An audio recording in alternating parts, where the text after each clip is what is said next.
네, 문재인 정부의 집값 등 국가 통계 조작에 관여한 혐의를 받고 있는 윤성원 전 국토교통부 1차관 등에 대한 구속 전 피의자 신문이 오늘 대전지방법원에서 열리고 있습니다. 네, 이들의 구속 여부에 따라 검찰의 통계 조작 의혹 수사도 그 향배가 크게 달라질 전망입니다. 이호진 기자입니다.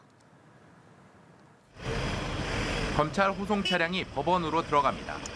차 안에는 윤성원 전 국토교통부 1차관과 이문기 전 행정중심 복합도시 건설청장이 타고 있습니다. 구속 전 피의자 신문을 받기 위해 법원에 출석한 겁니다. 대전지방법원은 8일 오후 2시 30분부터 윤 전 차관과 이 전 청장에 대한 구속영장 실질심사를 진행하고 있습니다. 이들은 직권남용 권리행사 방해, 통계법 위반 등 혐의를 받고 있습니다.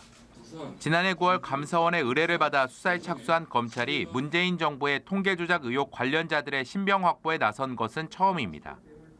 하지만 이들은 앞서 검찰 조사에서 혐의를 부인한 것으로 알려졌습니다. 이번 구속영장 실질심사가 검찰의 통계 조작 의혹 수사의 분수령이 될 것이라는 관측입니다.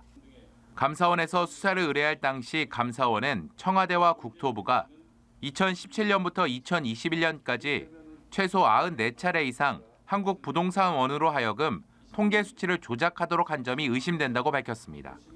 그러면서 장하성, 김수현, 김상조, 이호승 등 전임 정부의 정책실장 4명과 김현미 전 국토부 장관을 포함한 문정부 인사 22명에 대한 수사를 의뢰했습니다. 법조계에서는 윤 전 차관과 이 전 청장이 모두 구속되면 전 정부 정책실장들과 김 전 장관까지 윗선에 대한 수사가 속도감 있게 진행될 것으로 내다봤습니다. 반면 영장이 모두 기각된다면 검찰의 무리한 수사라는 지적과 함께 정치권에서도 야당이 이번 수사를 두고 표적 수사라고 주장해왔던 만큼 비판의 목소리가 더욱 커질 것으로 예상됩니다. 또 한 명만 구속되고 한 명은 기각될 경우 각각의 사유에 따라 검찰이 수사 방향을 설정할 것으로 예상됩니다. 연합뉴스TV 이호진입니다.